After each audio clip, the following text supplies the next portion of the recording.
Welcome to our video today, where we'll be discussing a crucial topic in the realm of distributed tracing and observability in .yao, net microservices, OpenTelemetry. As developers working on complex systems, understanding how to manage and troubleshoot issues across multiple services is vital for delivering high-quality software efficiently. One common challenge many of us face when implementing distributed tracing with OpenTelemetry in a .del net microservices architecture is preventing multiple messages from sharing the same trace ID. This can lead to confusing and inaccurate trace data, making it harder to identify the root cause of issues. In this video, we'll delve into what causes this issue, how it affects our system's observability, and most importantly, practical strategies for ensuring that each message in your net microservices has a unique trace ID.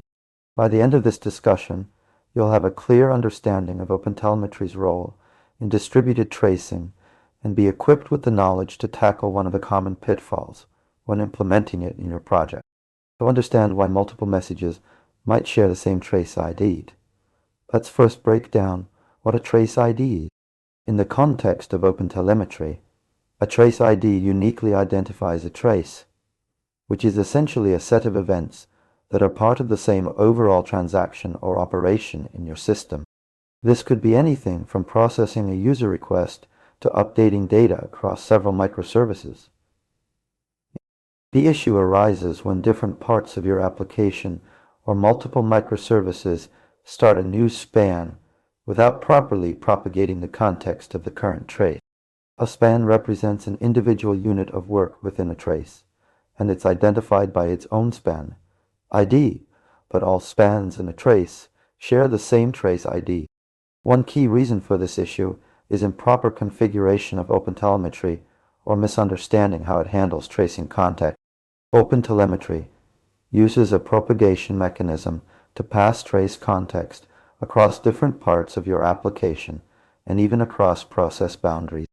However, if this isn't configured correctly, or if there's a gap in how your microservices communicate with each other, for example, using message queues without proper trace context forwarding, you might end up with multiple messages being traced under the same ID. To address this issue, it's crucial to ensure that any time your application starts a new span for an incoming request or message, it uses the correct tracing context. In .net applications, you can achieve this by properly configuring the OpenTelemetry SDK and ensuring that all external calls, like database queries, API calls, or message sends, are instrumented with the current trace context. For microservices communicating via messages, such as through RabbitMQ or Azure Service Bus, make sure to use libraries or mechanisms that support trace context propagation.